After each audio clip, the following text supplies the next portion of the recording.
e pais espirituais nessa casa, que Deus abençoe poderosamente. O desejo do meu coração, pastor, é que Deus dê muita saúde para ti. Para que o Senhor continue fazendo a obra de Deus. Quem te conhece sabe que o que te motivou foi o amor pelas vidas, né? Pouco tempo que a gente caminhou junto, eu percebi que o Senhor ama muito cuidar, apacentar, ouvir, abraçar. E eu tenho certeza que aqui é um lugar de cura, um lugar de restauração. E é notório ver o que Deus está fazendo aqui. Deus te abençoe muito, muito, muito, muito. Amém? Você pode aplaudir a Deus pelo que Deus está fazendo.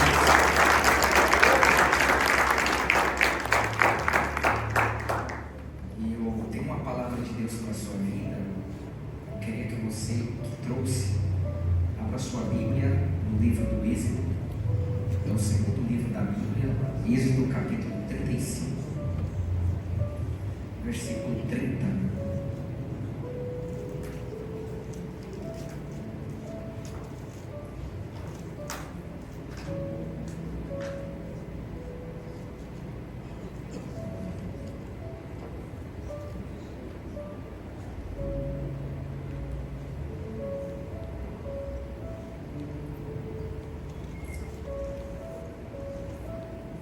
Então Moisés disse aos israelitas: considerem que o Senhor escolheu a Bezalel. Quem Deus escolheu? Bezalel, filho de Uri, filho de Ur, da tribo de Judá, e o encheu do Espírito de Deus, dando-lhe sabedoria, habilidade e pleno conhecimento artístico. Amém? Olha aqui para mim, por gentileza. Eu queria que você dobrasse a sua atenção. É um pouquinho complicado que eu vou pregar aqui. Aparentemente vai parecer um pouco cansativo, mas você vai entender aonde Deus vai nos levar. O povo de Israel, eles ficaram por mais de 400 anos sendo escravo lá no Egito, subjugado por faraós maus e cruéis. Deus levanta Moisés para ser o seu representante, para falar com o faraó, para tirar o povo de Israel da terra do Egito. Os egípcios, eles adoravam 65 mil deuses. 10 eram os principais, e cada praga que Deus manda lá no Egito, que foram 10, era para envergonhar um Deus principal do Egito. É por isso que a Bíblia diz que o próprio Deus endureceu o coração de Faraó após uma praga. Por quê? Para mandar outra praga, assim, para mostrar que todas as divindades do Egito é impotente diante da presença de Deus. Por exemplo, a primeira praga, toda a água do rio Nilo se transforma em sangue. Deus estava humilhando um Deus chamado Íris ou Osíris, que era o Deus do Nilo. Quando todo o pó da terra vira piolho, Deus estava humilhando o Deus da terra chamado Sebe.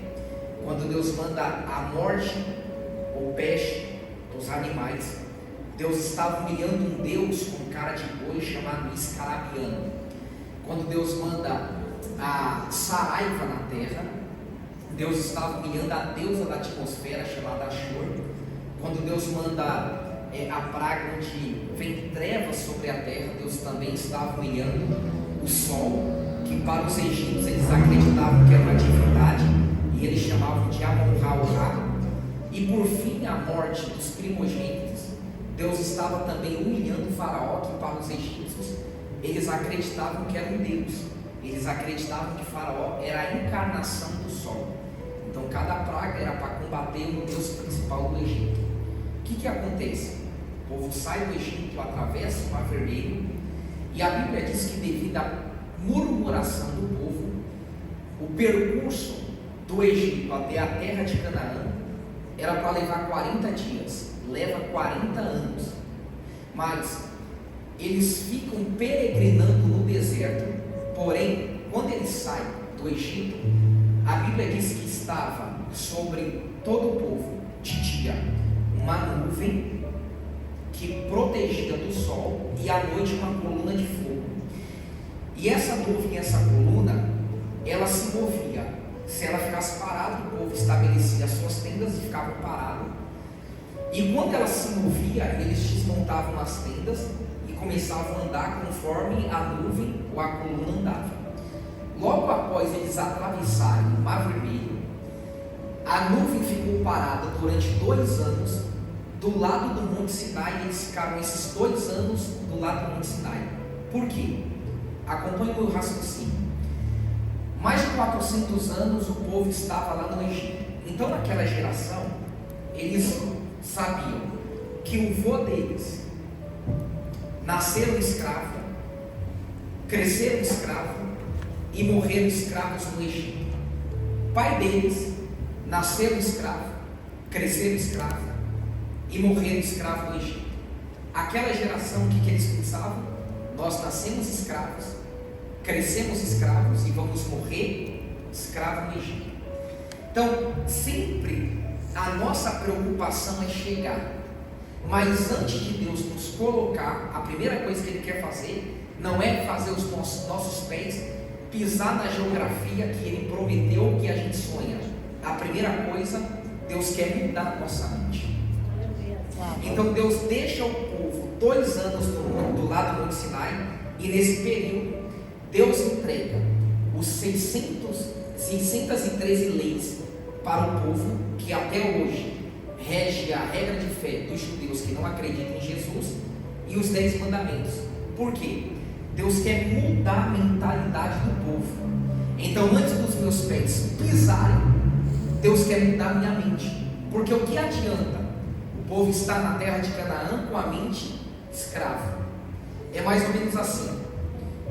Davi, ele foi ungido rei ainda na sua adolescência, mas para assumir o trono levou mais ou menos 40 anos. E nesse período Saul perseguia Davi. Porém, quando Davi recebeu a unção, a Bíblia diz que os demônios assolavam Saul, e ele pediu para alguém encontrar uma pessoa que tocasse harpa, que tocasse bem. Encontraram Davi.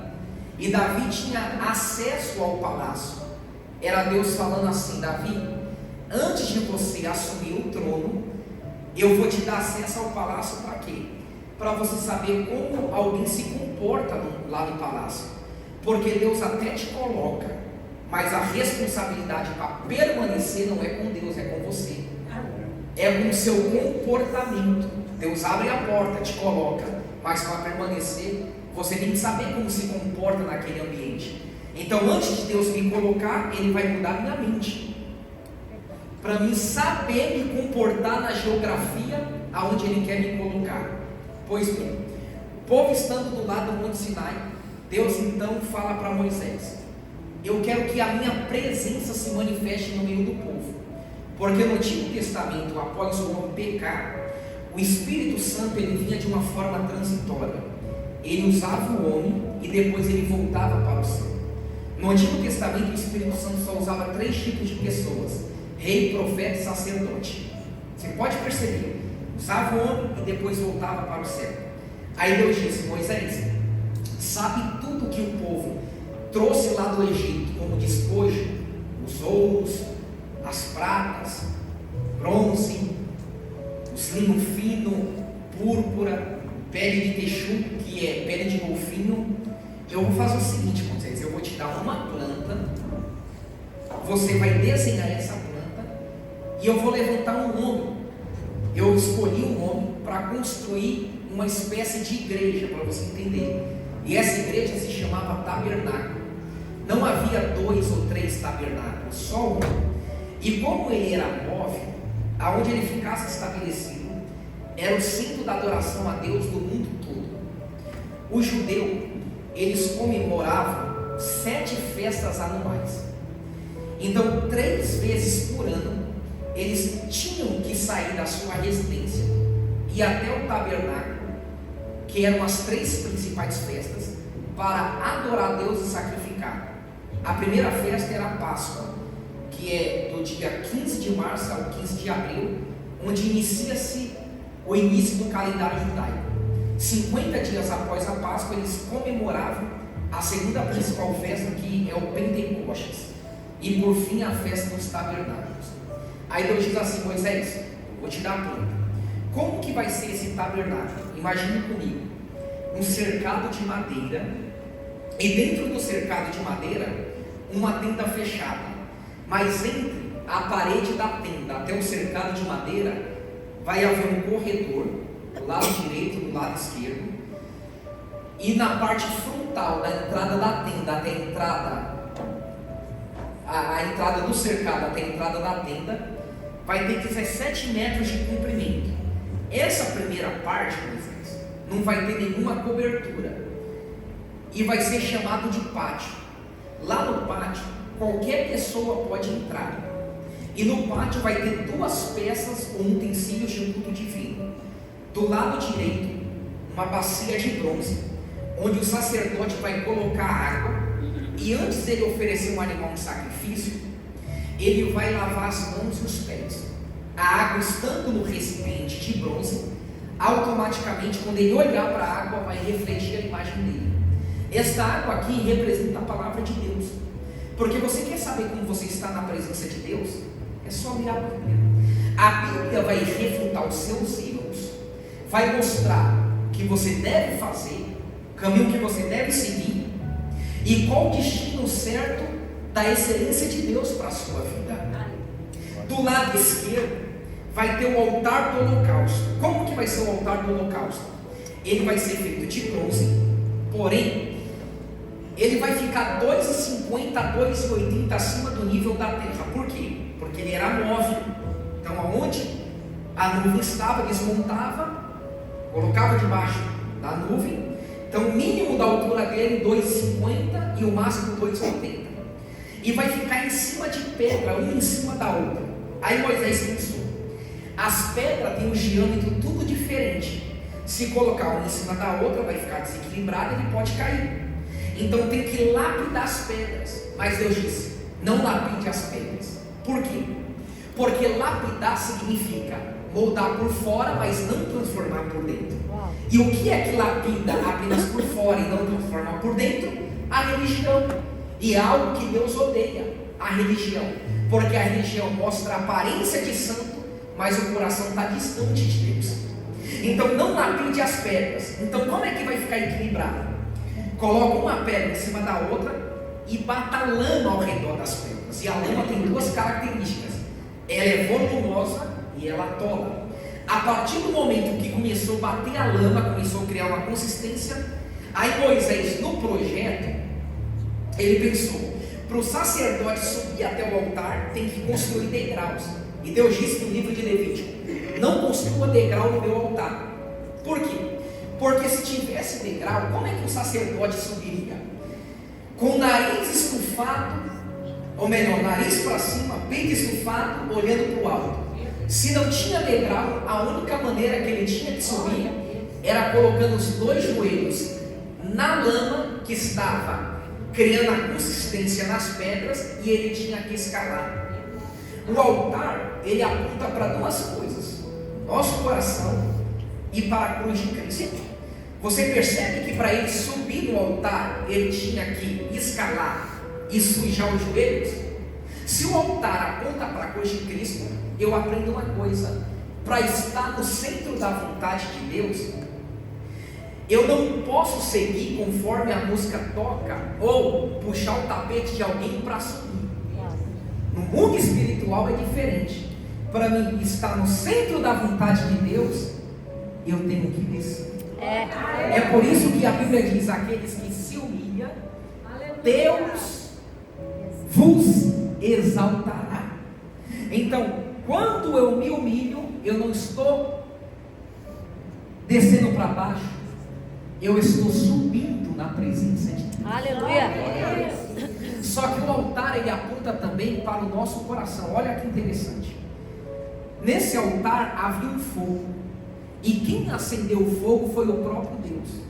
Aí em Levítico capítulo 6, versículo 13, a Bíblia diz: o fogo arderá continuamente sobre o altar e não se apagará. O que Deus falou? O sacerdote, 6 horas da manhã vai tirar cinza, colocar mais lenha. 6 horas da tarde ele tira a cinza e coloca mais lenha. Se tiver lenha, tem fogo. Quem foi que acendeu o fogo? Foi o próprio Deus. O pátio, ele não estava coberto por nada, então ele estava exposto a qualquer tipo de clima, tanto ao sol como à chuva. Agora olha aqui para mim, se ele estava exposto a qualquer tipo de clima, entender o fogo aceso no dia do sol é muito fácil. Agora, como é que o fogo permanecia aceso no dia da chuva? Existem 2 explicações. Se você acreditar em uma e eu acreditar na outra, o que você acredita é milagre, a que eu acredito também é milagre. De 2 uma: ou chuva em todo lugar, menos sobre o altar, milagre. Ou chuva em todo lugar e sobre o altar, e Deus preservava o fogo do altar. Por quê? Porque se tinha lenha, o fogo não se apagava. Agora olha que interessante mais ainda. A chuva, a origem da chuva é de baixo ou de cima? Está fraco, é de baixo ou de cima? Eu vou fazer outra pergunta. O fogo que acendeu o altar, ele veio de baixo ou de cima? Hã? E a origem da chuva é aonde? A origem da chuva não é de cima, a origem da chuva é de baixo. E eu vou fazer você lembrar lá na 5ª série. O sol bate nos rios, nas fontes das águas, começa a esquentar a água, e o primeiro efeito que causa evaporação. Aí a água vai evaporando, ela vai subindo para o céu. Quando ela chega lá no céu, o segundo estado, ela condensa, que é as nuvens, e por fim ela precipita, que é aonde cai a chuva. Então a origem da chuva é de cima ou de baixo? O fogo veio de cima ou de baixo? Por quê? A água não apagava o fogo do altar. Simples, porque aquilo que é de baixo nunca vai prevalecer contra aquilo que é de cima. Aleluia! Se o altar representa também o nosso coração, porque a Bíblia diz: sacrifícios para Deus é um coração quebrantado e contrito. No seu coração existe um fogo aceso, que não foi aceso por movimento humano. Este fogo veio. Aleluia! Sabe por que você está aqui? Não é porque você é o melhor, não é porque você é o cara. Quem sabe você teve alguns motivos para desistir. Eu já pensei algumas vezes em parar, em me colocar na caverna, mas sabe o que faz a gente aguentar? Sabe o que faz, pastores? Ficar esse 1 ano firme, aguentando, lutando, pregando, orando pelo povo, apacentando. É uma chama que arde dentro do peito, chamada Espírito Santo. Eu vim dizer para alguém aqui que o que vai parar e quebrar é os projetos do diabo contra a tua vida. Mas para alguém existe uma chama que arde dentro do teu peito, que te faz você acreditar num futuro de glória, num amanhã de esperança. Eu vim dizer para alguém que foguete não dá ré, e daqui em diante você vai mais além, porque este fogo que arde dentro do teu coração, ele é a chama que faz você ter fé, esperança num futuro de glória, num amanhã de vitória. Se o pátio não tinha nenhuma cobertura, então ele era iluminado de dia pela luz do sol e à noite pela luz da lua, certo? Lá no santo, que era a segunda parte, pastor, que era a tenda fechada, do lado direito tinha um candeeiro de ouro, que era uma haste de madeira revestida de ouro, com 3 braços do lado direito e 3 do lado esquerdo, e em cima tinha copinhos, ou seja, 7 copinhos. O sacerdote colocava azeite, o candeeiro iluminava o lugar santo, porque se o pátio era iluminado pela luz do sol e pela luz da lua, o santo era iluminado pela luz do candeeiro. Do outro lado havia uma mesa revestida de ouro, onde o sacerdote a cada 7 dias trocava 12 pães sem fermento, que representa a comunhão. E aqui na frente tinha um caixote de madeira revestido de ouro, que era um altar de incenso. O sacerdote pegava algumas especiarias, misturava, e quando a fumaça do incenso subia, representava a oração, a adoração e o louvor do povo subindo até o trono de Deus. Havia um véu de 4 cores, Êxodo 26, versículo 31, separando a segunda parte da terceira. Na terceira parte estava a principal peça, que era a Arca da Aliança, que era um caixote de madeira revestido de ouro por dentro e por fora. E dentro desse caixote tinha um pote com maná, as tábuas com os 10 mandamentos e uma vara de amendoeira que foi arrancada do pé, escrito o nome de Arão, que era da tribo de Levi. E essa vara, ela floresceu fora do pé, que representava a chamada que Deus havia escolhido Arão para ser a sua tribo, os sacerdotes. E essa vara produziu fruto, flor e renovo. Essa arca representava a própria presença de Deus. Se o povo fosse para a guerra e levava a arca, era Deus indo para a guerra. Se a arca saísse da guerra, era Deus saindo da guerra. Só que olha aqui, para construir tudo isso, quem é que Deus escolhe? Foi Moisés? Não. Arão também não. Miriam também não. Quem construiu o tabernáculo, Deus disse: eu escolhi um homem chamado Bezalel. Poderia ter existido na época 2 ou 3 Bezaléis, mas Deus dá a genealogia. Deus diz: eu quero o Bezalel, que é filho de Uri, neto de Ur, da tribo de Judá. Se fosse Bezalel, filho de José, não servia, tinha que ser o filho de Uri. Por que Deus escolheu Bezalel? O que Deus viu em Bezalel? Deus escolhe alguém por 2 motivos. Primeiro, Deus escolhe porque Deus tem um propósito. Segundo, Deus escolhe porque Deus viu algo bom na pessoa. Só no fato de você nascer foi porque Deus te escolheu. Não pense que Deus te escolheu depois que você nasceu. Você só nasceu porque Deus te escolheu. Antes de você se formar no ventre da tua mãe, Deus apontou o dedo do céu à terra, e de 3 milhões de espermatozoides, Deus disse: é o Diogo que eu quero que nasça, porque eu tenho uma obra na vida dele. Eu vim dizer para alguém aqui que você é arma secreta de Deus. Você é estratégia de Deus para algo específico. Deus te escolheu para um propósito. Quem sabe você não sabe qual é o seu destino ainda e o propósito, porque você conviveu no meio de pessoas frustradas. Ou normalmente, meu pastor, quando alguém tem algum trauma na vida, ela tem dificuldade de enxergar o potencial dela, e as pessoas veem coisas em você que você não enxerga. É mais ou menos como Deus disse para Gideão, homem valente e valoroso. Ele olhou para si e disse: como eu vou livrar Israel, sendo que tudo isso me sobreveio? E Deus está dizendo: eu já vi o teu valor, eu já vi a tua qualidade, eu já vi o teu potencial. Você não é acidente de percurso, você não é obra do acaso. Deus te escolheu porque Ele tem uma obra específica na tua vida. Aleluia. O que Deus viu em Bezalel? Deus disse assim: eu quero Bezalel, que é filho de Uri. O nome Uri significa ardente ou luz de Jeová. Só vamos ficar com a primeira aqui, ardente. Ardente dá uma intenção, ou faz a gente entender um sentido de constância. Não é ardeu ou arde, ardente. Por que Deus queria Bezalel?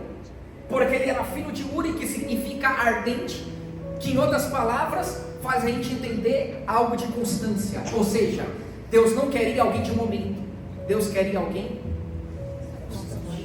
Meu Deus, forte. E eu sei que em ambiente profético palavras viram decreto. Aleluia. E Deus escolheu pessoas a dedos aqui para dizer: eu vou te fazer uma pessoa constante. Eu não sei se você é aquele tipo de pessoa que começa e não consegue terminar. Vai ler um livro, para no primeiro capítulo, se inscreve no curso, daqui a pouco tranca. Deus não te escolheu para ser uma pessoa de momento, não, nada na vida. Deus te chamou para ser constante. Ser constante não é fazer aquilo todos os dias motivado ou sorrindo. Ser constante é mesmo sem vontade permanecer e criar. Aleluia. E Deus me trouxe aqui para dizer para alguém: você vai ser constante e firme sempre na obra do Senhor. Constante em tudo, constante e constante. Aleluia. Até na presença de Deus você tem que ser constante. Eu sou de uma época, eu não sei se tem alguém aqui que nasceu na Assembleia de Deus, e eu conheci algumas pessoas que só buscavam a Deus na época do congresso. No ensaio para cantar no congresso estava todo dia, antes do congresso estava todo dia na consagração. Acabava o congresso, parava de ir para o ensaio, parava de ir para a consagração, achando que Deus é de momento. O Deus de um culto específico é o mesmo Deus da segunda, da terça, da quarta e da quinta. Ele não quer que você busque a Ele apenas em uma época específica, porque Deus é um ser que nunca enjoa. Quanto mais eu me aproximo dEle, mais Ele tem para se revelar para a minha vida. A tendência de Deus não é diminuir, é crescer. Se hoje eu estou profundo com Ele, Ele quer que eu esteja mais profundo amanhã. E hoje Deus está segurando na mão de pessoas aqui e está dizendo: eu vou te levar para uma nova estação, eu vou te levar para um novo nível. Você será constante. Aleluia, Jesus. Sempre constante. Por que Deus escolheu Bezalel? Porque ele era neto de Ur, que significa resplandecer. E resplandecer faz eu entender algo. Se acabar a luz em algum lugar e tiver luz de emergência, a luz daquele ambiente não vai ser ofuscada pelas trevas, mas ao contrário, a luz vai resplandecer, ou seja, vai influenciar no meio da escuridão. Por que Deus escolheu Bezalel? Porque Ele queria alguém que influenciasse. Por que Deus me escolheu? Porque Deus te escolheu para você ser influência. No seu falar, no seu caráter, no amor nas suas palavras. Alguém vai sentir sede de Deus através da sua vida. Aleluia. Porque a Bíblia diz que a água que nós bebemos no nosso ventre se forma uma fonte que jorra para a vida eterna. Deus te levantou e você é fonte. Aleluia. Eu vou dizer algo aqui para você que espera a visita de alguém na sua casa. Eu quero que o profeta ore pelaquela pessoa. Você vai ser a influência que vai trazer sede de Deus na vida daquela pessoa. Você não será influenciado no ambiente, mas Deus te plantou ali. Você não nasceu na família errada. Deus não te colocou no lugar errado. Porque só eu sou direito, porque só eu sou certo no meio da minha família. Eu até acredito que a vida é injusta. Ninguém escolhe a família para nascer, se nasce na família rica ou na família pobre, com doença ou com saúde. Eu até acredito nisso, que a vida um pouco é injusta, mas eu não acredito que Deus é injusto. Deus não é imperfeito, Deus é perfeito. Se Deus sendo perfeito, você acha que Ele te colocou na família errada? Ele te colocou na família certa. O filho que Ele te deu foi o filho certo. A mãe e o pai que Ele te deu foi o pai e a mãe certo. Deus te colocou ali para você ser influência, para mudar a história da tua casa. A Bíblia diz em Provérbios capítulo 24, aleluia, uma coroa, ela pode durar de geração em geração? É claro que não. Existem pessoas que têm o poder de mudar um ciclo geracional, e Deus te colocou ali para você mudar aquele ciclo geracional. Sabe a psicologia diz, meu pastor?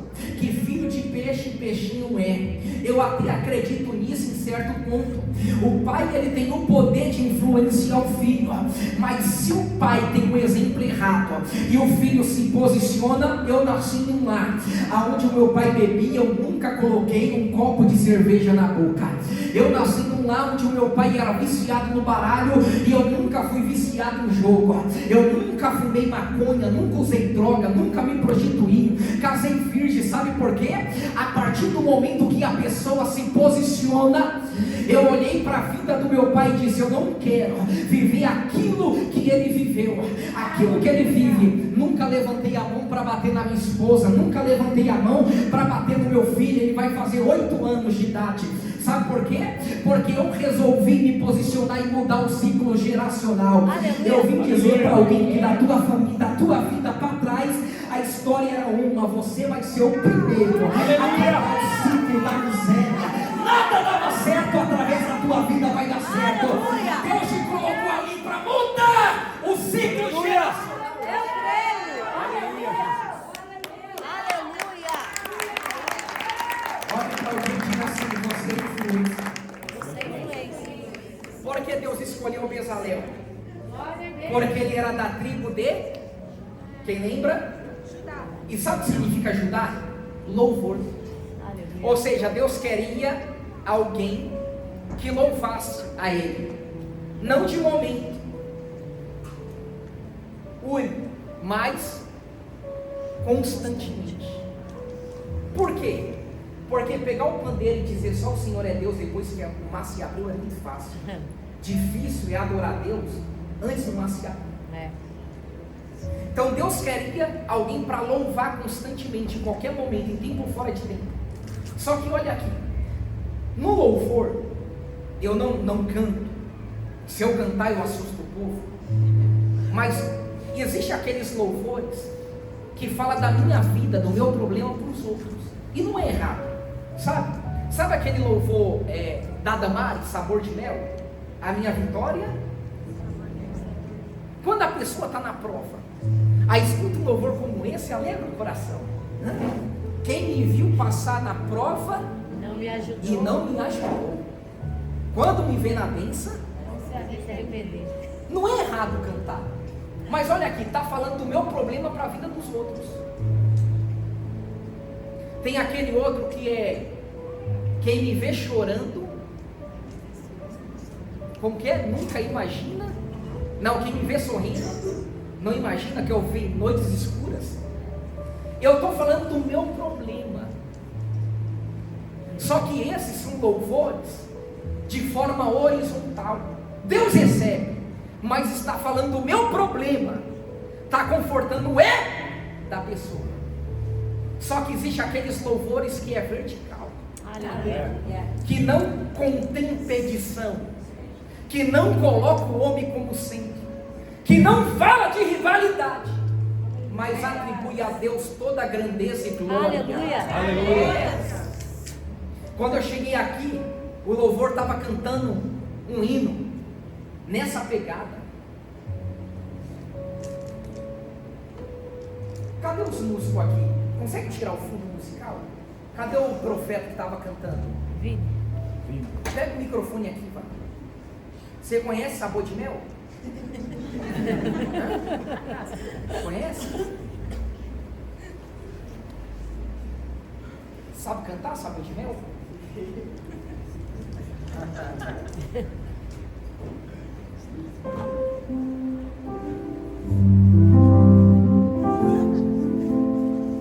Eu queria que toda igreja cantasse também. Já vai no refrão, consegue?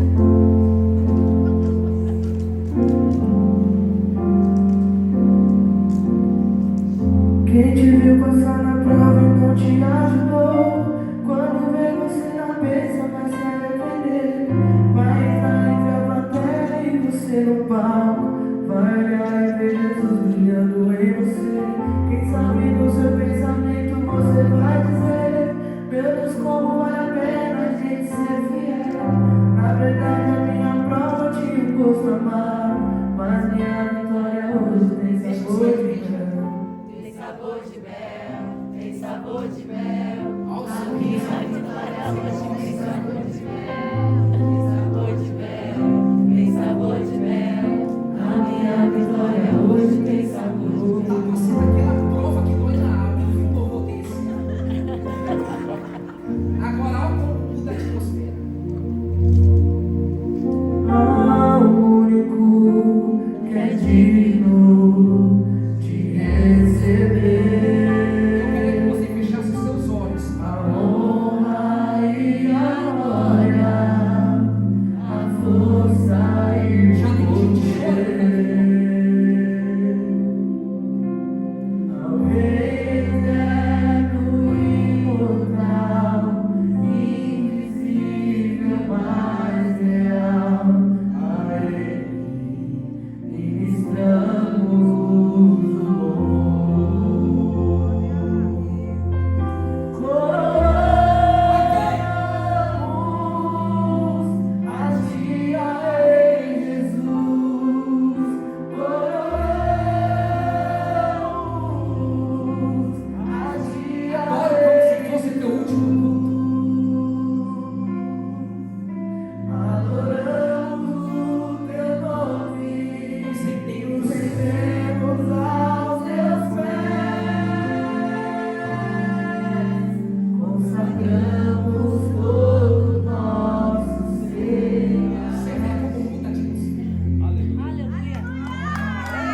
iluminado pela luz do sol e pela luz da lua.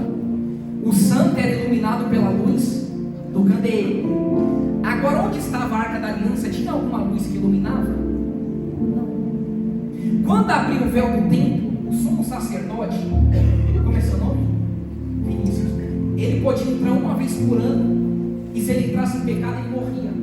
Amarrava uma corda na cintura dele, na orla aqui da roupa tinha campainhas com romano. O sinal que ele estava vivo era quando a campainha batia com as rolas. Se parasse de fazer barulho, era sinal que ele tinha morrido. Ele não podia olhar para a arca. Se ele olhasse para a arca, ele morria. Então ele entrava de costas? Não, porque a porta do tabernáculo estava de frente com o Egito. Se ele entrasse de costas, estava fazendo assim, ó, dando as costas para a glória e a frente para o Egito. Então ele entrava de frente. Só que o que acontecia? Quando abria o véu do templo, a fumaça do altar de incenso entrava aqui. Já viu aquele louvor trazendo a arca? No santo do santo, onde a fumaça me esconde, só os teus olhos me veem.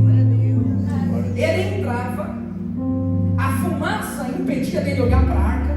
Só que Vinícius, em cima da arca tinha uma tampa chamada propiciatório, com 2 querubins feitos pela mão de Bezalel. As asas emendavam em cima e o joelho embaixo, representando aquilo que é ligado na terra, será ligado no céu. Aleluia. Quando abria o véu do templo, pastor, a luz do candeeiro entrava dentro do santo do santo. Ela batia nas asas dos querubins.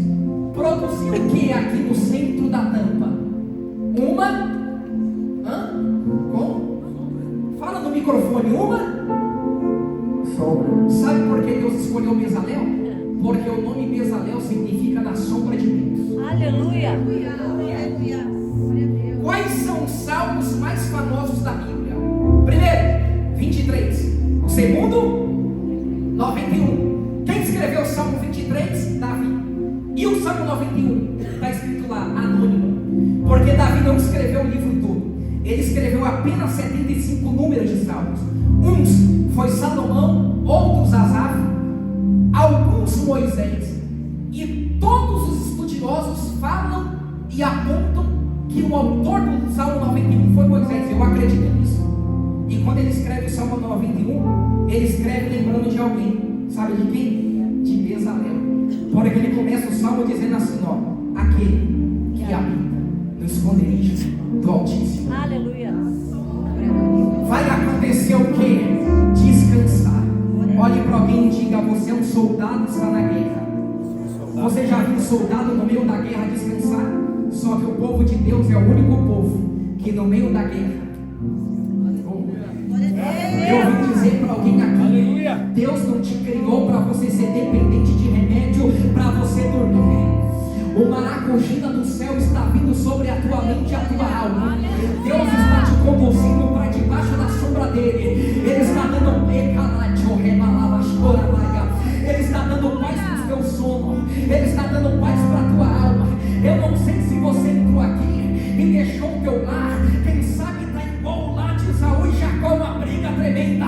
Mas Deus vai derrubar a muralha que está fazendo divisão no meio da tua casa. Eu vim dizer para alguém que o diabo não vai impedir de você dormir, desfrutar dos sonhos de Deus. Deus me trouxe aqui para dizer: recebe paz na tua alma, recebe paz na tua mente. O que acontece com quem está na sombra de Deus? Direi do Senhor, Ele é o meu Deus, o meu refúgio e a minha fortaleza. Ou seja, na sombra de Deus você se torna uma fortaleza. Tem gente que não entende como é que ele, passando tudo aquilo, ainda está de pé. Se fosse eu na pele dela, já tinha desistido. É porque na sombra de Deus a tua casa é uma fortaleza, o teu ministério é uma fortaleza. Eu vim dizer para alguém que a tua estrutura não será abalada. Glória. O vento vai soprar, a chuva vai cair, mas a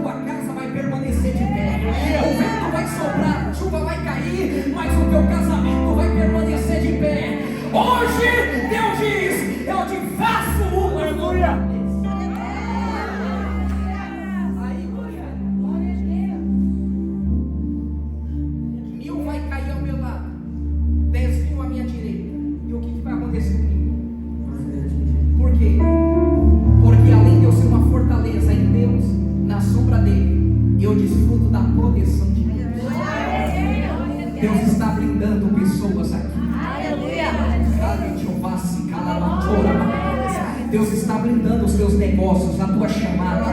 Deus está blindando a tua casa. Para você que está colocando alguém na mão de Deus, a morte vai ter que desviar o caminho. Eu não sei se a polícia falou, se eu pegar, eu vou dar um sorriso. Eu não sei se alguém disse, se eu pegar, eu vou atirar para matar. A morte e a vida está na mão de Deus. A morte vai ter que desviar o caminho.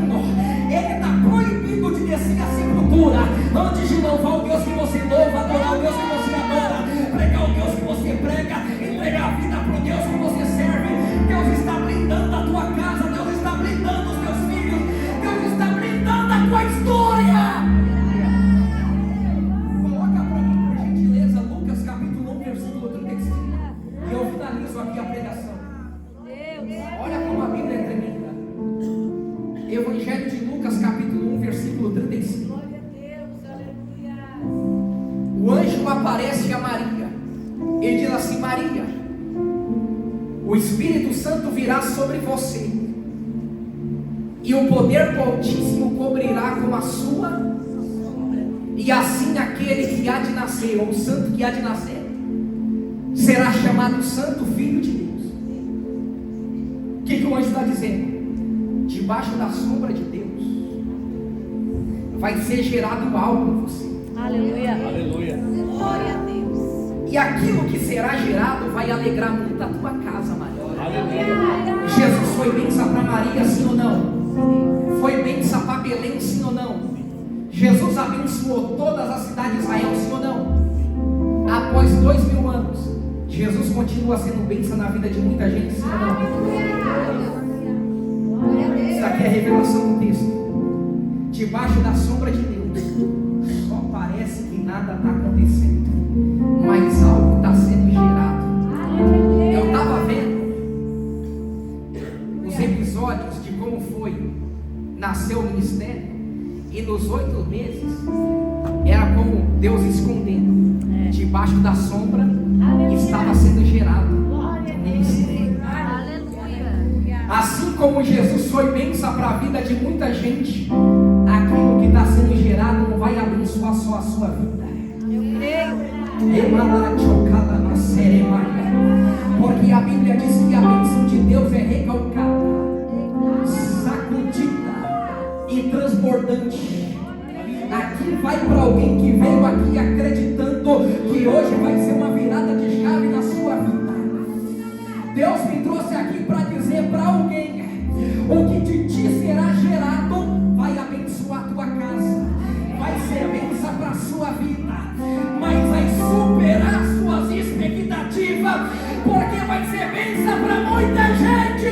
Na sombra de Deus, algo extraordinário chegará.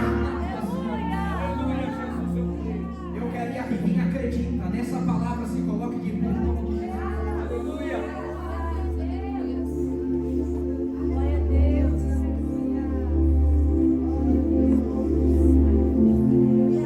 Quando você estuda o hebraico, todo número do hebraico equivale a uma letra, e todo número completo equivale a uma palavra. Quando Jesus ressuscita, ele vai até os seus discípulos, ele se apresenta. Aí ele chega lá na beira da praia, os discípulos pescaram a noite toda e nada pegaram. Aí Jesus, quando vê eles vindo, chama Pedro e fala assim: me dá alguma coisa para comer. Ele fala: pescamos a noite toda e nada pegamos. Jesus é categórico: vai ao alto mar e lança a rede do lado direito do barco. Eles lançam a rede e a Bíblia diz que eles colhem 153 grandes peixes. Alguns estudiosos falam que aquele mar que era Genezaré tinha 153 espécies de peixe. Se isso for verdade, eu acredito que eles escolheram um peixe de cada espécie. Por quê? Porque a bênção de Deus é recalcada, sacudida.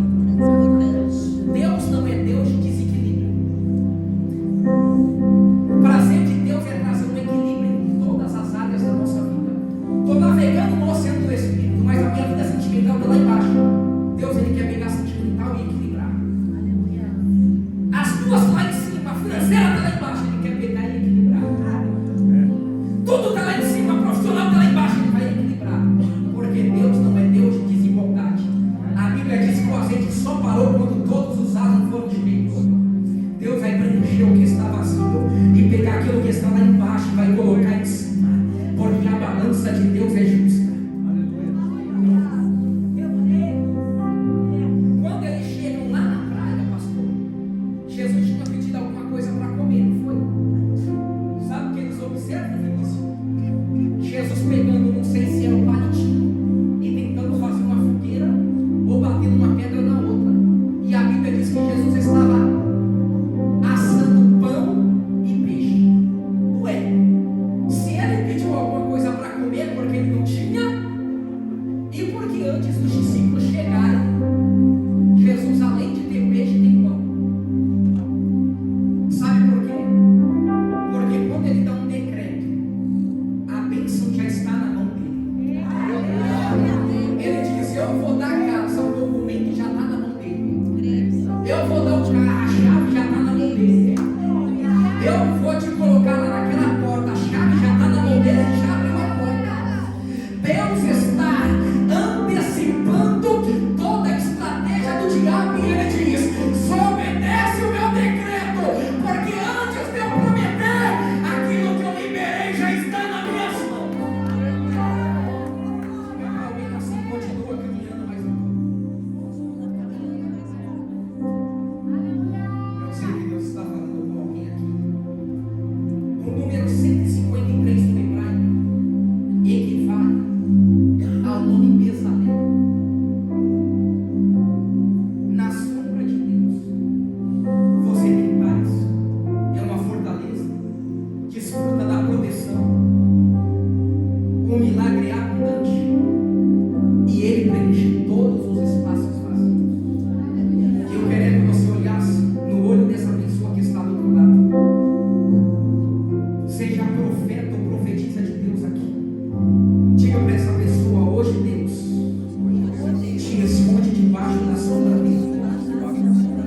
Sabe qual é o nome profeticamente? O seu nome hoje? Bezalel. Sabe como Deus chama profeticamente a igreja DQC? Bezalel debaixo da sombra. Eu sei que você acredita na força do altar e no poder da oração.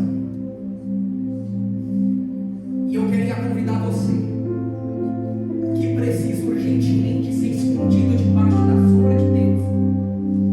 Tem gente que entrou aqui que disse que do jeito que está não pode ficar e está esperando urgentemente de um socorro divino. Tem gente que está se sentindo vulnerável. A sensação de confiança, de fortaleza voltará novamente dentro do seu coração, na sua mente. Eu queria que você saísse do seu lugar. Você que precisa de um equilíbrio de Deus, alguma área que você precisa que Deus coloque lá em cima. Aleluia.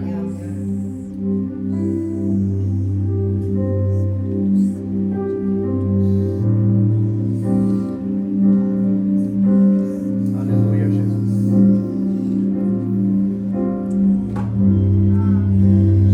Aleluia. Glória a Deus. A light está baixando. Tem um rolo desenrolando aqui no meio da igreja. Aleluia.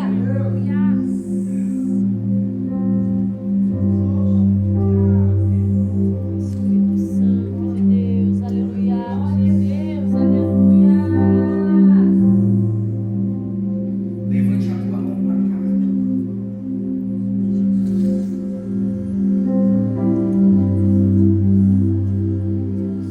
Aleluia, Jesus.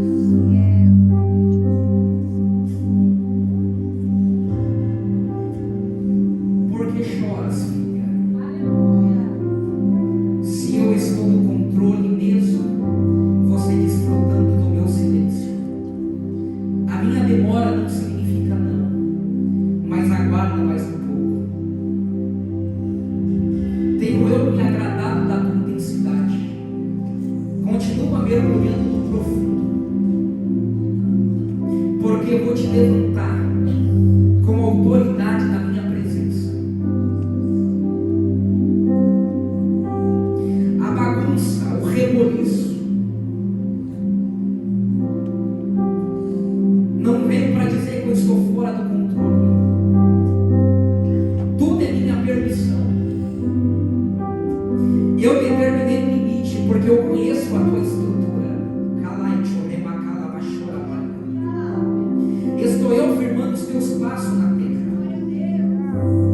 fortalecendo a tua fé e vivificando o teu espírito.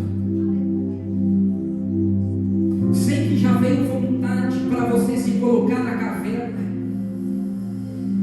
do isolamento existencial e ficar quietinha no canto, mas algo arde no teu coração para você se prontificar.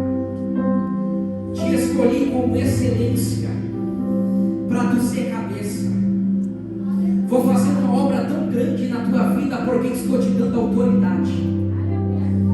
Hoje Deus faz uma cirurgia na sua mente e te dá revelações atrás das letras.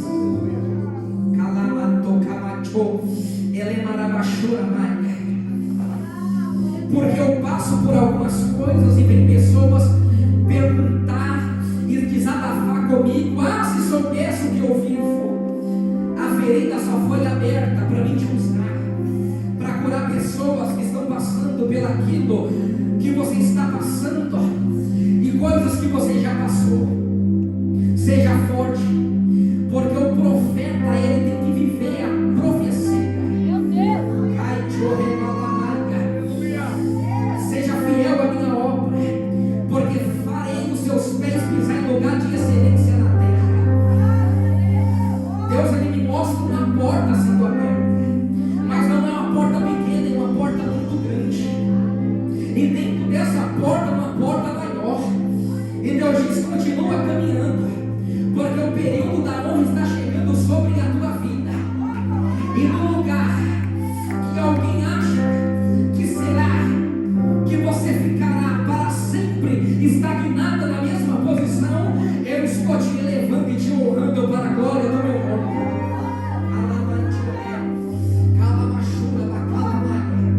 Levante as suas mãos para cá, levante. Pai, em nome de Jesus, eu estou pregando parabéns a Deus aqui, que talvez alguns não entendam.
Glória a Deus. Quantos foram abençoados por essa palavra? Glória a Deus, meu Senhor. Glória a Deus, aleluia. Gente, eu queria falar um pouco sobre a ação antes de terminar esse culto. Quem pegou os envelopes lá da ação? Antes disso, eu queria que você estendesse as mãos para cá, que eu senti no meu espírito aqui, para apresentar tudo isso a Deus, porque nós estamos numa quinta de cura, nós estamos numa quinta de milagre, uma quinta onde Deus tem feito coisas grandes aqui em nosso meio. Estende as mãos para cá, Senhor. Aqui está, Pai querido, os pedidos dos teus filhos, Senhor. Espírito Santo de Deus, aqui tem processo na justiça, Pai. Aqui, meu Deus querido, tem grandes pedidos, Senhor. Eu não sei quais são, mas o Senhor sabe, Pai. Porque o Senhor leu o coração de cada um que escreveu esses pedidos, Senhor. Senhor, vai visitando agora, Pai. Em nome de Jesus, Senhor, onde há pedido de libertação, Pai, que seja liberto. Onde há pedido de cura, que seja curado, Senhor. Onde há pedido de porta de emprego, Pai, que a porta de emprego venha se abrir, Senhor. Pai, faz o teu milagre, Senhor, assim como o Senhor já tem feito, Pai. Eu apresento nesta noite cada pedido desse, Senhor. Espírito Santo de Deus, vai na frente, Pai. Diante de tudo, Pai, que esses pedidos estão te pedindo, Pai. Dê vitória aos teus filhos, Senhor, nessa noite, Pai. Assim eu declaro e profetizo, em nome de Jesus. A igreja diz... Amém. Glória a Deus. Quem pode me dar um envelope da ação? Em nome de Jesus. Gente, aguenta só um minutinho para a gente finalizar o culto. Eu preciso falar com vocês. Um minutinho. Glória a Deus.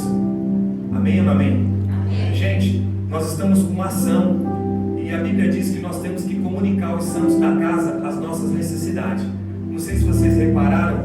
Olha que bacana que nós fizemos para melhorar a casa de Deus. Olha o nosso aquário, gente. Falando, nós profetizamos, pastora. Ele está aqui até o culto de um ano, até a festividade. Ele está aí para a honra e a glória do Senhor Jesus. E você que nos ajudou, você que abençoou para que ele estivesse aí. Olha a importância de nós se unirmos juntos para um propósito. É um propósito de Deus isso aqui, gente. E você faz parte disso.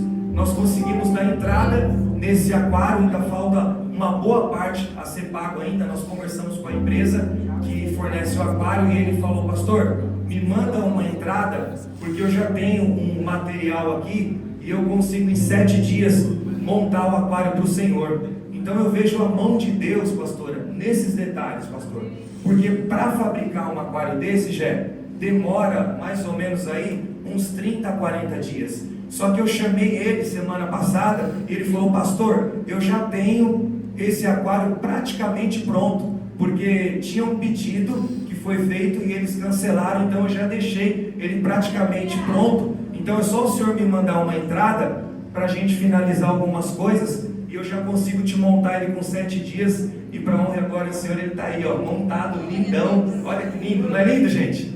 É lindo. Então, você que pode nos ajudar, nós precisamos ainda pagar o resto desse aquário. Tem uma boa parte para pagar, o bebedouro também, alguns equipamentos aqui do som que a gente está batalhando também para colocar, para tudo para aperfeiçoar a obra de Deus. Vocês gostaram do som da igreja hoje?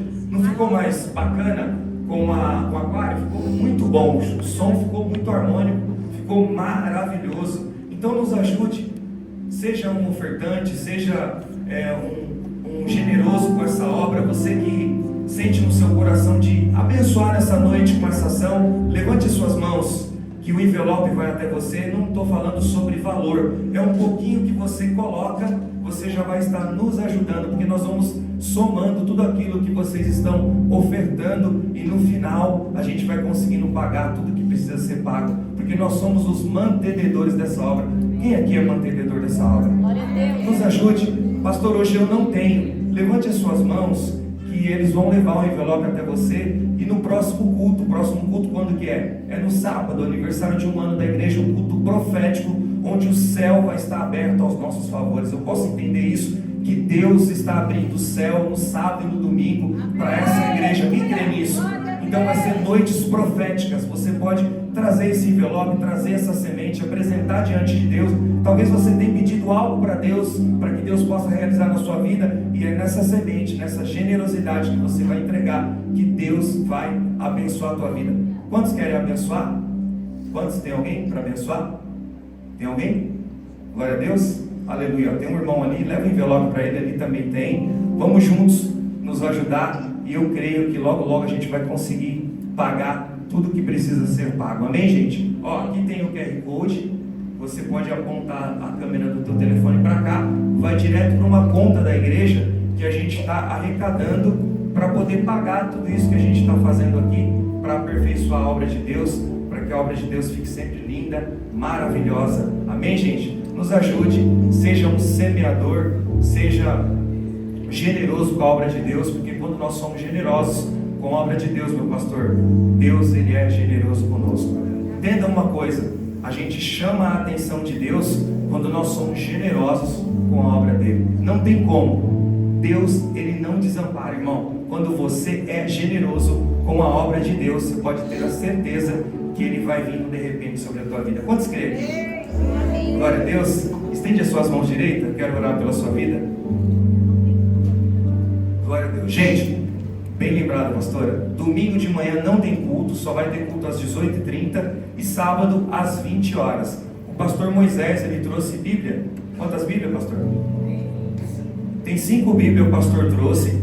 Abençoa a vida dele. Quanto que é, pastor? R$100, é Bíblia com anotação, tá? Glória a Deus. Olha aqui, gente, que linda. Olha a Bíblia, que linda, gente. É tipo uma Bíblia de estudo, pastor? Não, ela tem espaço para anotação. Ah, que bênção. Você pode fazer um devocional na Bíblia. Você pode ler a Bíblia e já fazer o seu devocional.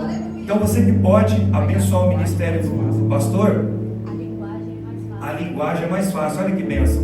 Então você que pode abençoar o ministério do pastor Diogo Moisés, é só procurar ali no finalzinho. Dá para passar o cartão também, meu pastor? Fazer um pix? Glória a Deus, gente. Marcela tem 10 vezes. Olha só, Marcela tem 10 vezes. Olha aí, que bênção, hein? Olha só. Gente, estende as mãos para cá. Eu quero abençoar a sua vida. Senhor, em nome de Jesus, Pai, eu quero declarar sobre o teu povo, sobre a tua igreja, Senhor, que as portas do inferno não vai prevalecer, Senhor. Eu não sei o que eles estão passando, Pai, mas eu quero declarar que uma estratégia do céu vai descer sobre a sua vida ainda esta semana. A semana não acabou e eu sei que você precisa de uma estratégia de Deus. E eu quero declarar que essa estratégia do céu vai vir sobre a tua vida ainda essa semana. Coloque as mãos em forma de receber. Que o amor de Deus e a graça do nosso Senhor Jesus Cristo e as doces consolações do Espírito Santo, que guardou a sua entrada, guardará também a tua saída, hoje e para todo sempre. Vocês dizem? Amém. Dá um abraço no irmão que está ao seu lado. Que Deus abençoe a sua vida.